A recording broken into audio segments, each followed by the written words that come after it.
E aí pessoal, tudo certo? Sejam muito bem-vindos para mais um vídeo. No vídeo de hoje, pessoal, eu vou estar falando sobre um assunto que eu vou gravar uma série de vídeos aí essa semana sobre cálculos de reação de apoio, que é uma disciplina cobrada aí nos cursos de engenharia, de arquitetura, de algum modo geral, para quem faz algum tipo de engenharia.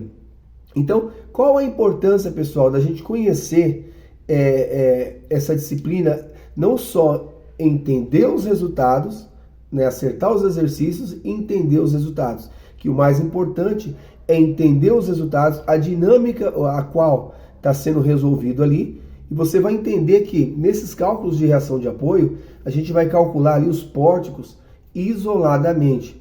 Então, a gente sabe que na vida real, a estrutura trabalha em conjunto, trabalha globalmente. Vigas, lajes, pilares, paredes, muros, carga chegando vertical, horizontal. Então, é feita toda uma análise ali, o software faz uma análise geral e dá os resultados. Só que, quando a gente está fazendo esses exercícios, a gente faz um cálculo pontual ali. E por que é importante, pessoal, a gente entender isso aí? Eu falo como construtor, então é interessante que eu entenda como que a estrutura está se comportando, porque eu vou saber como armar as minhas ferragens, eu vou saber onde colocar as minhas ferragens, qual ponto que eu vou colocar as minhas ferragens e tentar entender os esforços que estão chegando ali. Por exemplo, se eu estou lá fazendo um muro, vamos pôr um muro de arrimo, então eu sei que o cálculo para o muro de arrimo, por mais que eu não seja engenheiro, eu sei que um cálculo para o muro de arrimo, eu sei que a maior concentração de cargas está aqui, a 1/3 da altura do muro, onde o empuxo ativo ele tende a empurrar o meu muro, né, a 1/3 da altura do muro, ou seja, onde eu tenho mais carregamento nesse muro é a parte de baixo. Então eu preciso entender que esse carregamento ele está empurrando o meu muro nesse sentido. Então, gerando aqui o momento fletor nessa base e onde eu tenho momento eu preciso de aço. Então eu vou concentrar, pessoal, as minhas armaduras principais aqui desse lado. Mas entenda você que se eu chegar lá no topo do meu muro, a gente tem que entender que o muro é uma estrutura engastada na base e solta aqui no topo. Se eu encostar qualquer coisa aqui no meu muro que prenda isso aqui, eu vou mudar os esforços. Por exemplo, se eu tenho algo prendendo aqui em cima e eu tenho uma carga empurrando aqui embaixo, mudou agora a solicitação das minhas armaduras. Então elas estão sendo solicitadas aqui agora desse lado. Então se eu armei as minhas armaduras imaginando que minha estrutura trabalharia assim, e eu chego lá em cima e coloco um apoio aqui, eu mudo a minha estrutura. Então é importante a gente entender para saber como esse muro ele vai ser armado. E entender, pessoal, que cargas horizontais, elas tem que ser tratadas com cuidado. Por quê? Porque são cargas que ela chega na estrutura e ela desloca a minha fundação aqui na parte de baixo, gerando um momento. Então, se eu tenho uma altura muito grande, que eu vou tratar isso aqui como um braço de alavanca, se eu tenho algo empurrando aqui, ó, eu vou ter que ter uma força muito grande aqui embaixo, um momento muito alto para ser resistido, entendeu? Então eu tenho que entender, por mais que a gente não seja engenheiro, a gente tem que entender esses comportamentos. Para quê? Para que a gente saiba, a gente que trabalha com obra, com construção, a gente saber ali onde colocar as nossas armaduras para não evitar desperdício. Então, quando a gente está fazendo esse somatório de forças em X, em Y e os momentos, certo? Os exercícios que a gente vai trabalhar, a gente tem que entender o seguinte, pessoal, que todo carregamento, né, muita gente tem dificuldade de entender. Por exemplo, se eu tenho aqui uma viga, vão incidir sobre essa viga carregamentos distribuídos ao longo do trecho da viga, certo? Carregamentos aqui uniforme, como por exemplo, carregamento de uma laje, carregamento de uma parede sobre essa viga. Vão incidir também cargas pontuais, ou seja, pode ser que eu tenha um pilar descarregando aqui, que seja uma viga de transição. Pode ser que eu considere um móvel muito pesado aqui, nesse ponto aqui. Então eu entro como uma carga pontual. Pode ser que eu tenha um telhado descarregando aqui, ó. Então a carga ela chega ela não chega uniforme em todo ponto, certo? Ela chega como uma carga triangular, ela vai variando, entendeu? Então eu preciso entender que essa carga de um telhado, eu tenho uma carga triangular, então eu vou concentrar essa carga a 1/3 do comprimento aqui da minha viga. Então, se eu tenho uma viga de 6 metros, vou concentrar aqui a 2 metros. Eu vou achar uma resultante para essa carga e colocar 2 metros. Então, uma carga distribuída, uma carga pontual, uma carga triangular. E quando eu tenho uma carga, pessoal, chegando inclinadamente na minha estrutura. Então, se eu tenho uma carga aqui, ó, inclinadamente na minha estrutura, então eu estou gerando aqui, ó, eu estou empurrando essa viga para cá, certo? E ao mesmo tempo que eu estou empurrando, eu vou gerar uma componente aqui na vertical, uma componente aqui na horizontal.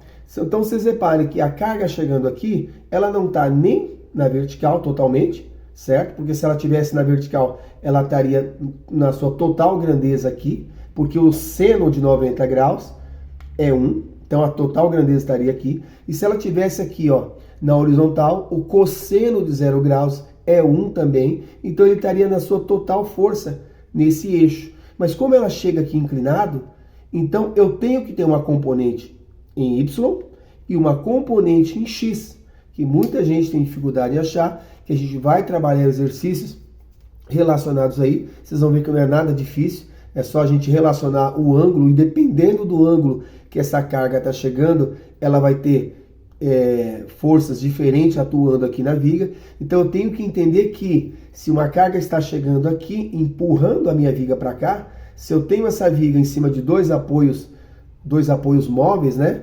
Apoios de primeiro gênero, a tendência da minha viga é sair andando na horizontal. Então eu tenho que entender esses conceitos nos exercícios, mas melhor do que entender nos exercícios é levar esses conceitos para nossas obras. O que faz a gente entender, o que faz otimizar um processo na construção é a gente entender como esses esforços chegam na estrutura, e a gente pode trabalhar ali com as nossas armaduras, alturas de vigas, entender como as vigas trabalham, vigas baldrames, vigas aéreas, concentrar ali os nossos carregamentos, trabalhar com vergas ali. Eu tenho uma janela, tá vendo, ó? Vergas e contra-vergas. Então a gente entendendo todo esse processo, a gente economiza, a gente minimiza o custo de material, porque não adianta, eu pego muitas obras onde que as pessoas dão um orçamento fora do padrão. Não é porque um orçamento, pessoal, as pessoas precisam entender, não é porque a pessoa deu um orçamento de 5 mil reais de material e o outro deu de 7 mil, que aquele de 5 mil é o mais otimizado. Muito pelo contrário, às vezes aquele de 5 mil é um custo menor, mas ele, por não saber, né, muitas vezes acontece as pessoas não saberem como a estrutura trabalha, qual a posição das armaduras, como que eu tenho que trabalhar com isso na obra, acaba dando um orçamento sem nexo. E por dar um orçamento sem nexo, gerando patologias futuras, e para arrumar uma patologia, pessoal, fica muito mais caro do que você pegar um orçamento de 7 e trabalhar ali certinho como manda a norma e sem uma correção futura. Então, é muito importante que a gente entenda os resultados. É importante acertar os resultados? Sim. Então, por que eu digo, pessoal? Às vezes quando você entende o que está acontecendo na estrutura, um exemplo básico. Se eu tenho um carregamento aqui de 10 toneladas, chegando bem no centro dessa viga, então não precisa ser nenhum gênio para saber que vai chegar 5 desse lado e 5 desse lado. Então, se na hora de eu resolver os meus exercícios, eu ver que eu não cheguei nesses resultados, eu só olhando ali para a estrutura, eu já consigo ver que tem alguma coisa de errado. Alguma coisa eu errei. Porque se não chegou 5 de um lado e não chegou 5 do outro, algum ponto do meu cálculo eu errei. Então, a gente sabendo, olhando ali para a estrutura, então por isso que é muito importante, diagrama de corpo livre. Diagrama de corpo livre é o raio-x, pessoal, da estrutura. É onde eu vou enxergar todos os carregamentos, como eles estão chegando, que ângulo que eles estão chegando, como eles estão atuando na estrutura, porque dependendo de como esses carregamentos chegam na estrutura, eles geram cargas verticais, cargas horizontais, momentos que precisam ser resistidos pela nossa fundação. E aí é o ponto-chave da gente saber escolher a fundação ideal, que às vezes eu vejo muita gente falar, eu vou comprar um terreno e vou comprar a minha fundação primeiro sem saber, né? Vou comprar as minhas armações primeiro sem saber qual tipo de fundação que vai usar, certo? A gente sabe que não existe projeto sem um laudo de sondagem, mas a realidade, uma coisa é expectativa, outra coisa é realidade. Então o que acontece na maioria das obras é que você não tem um laudo de sondagem.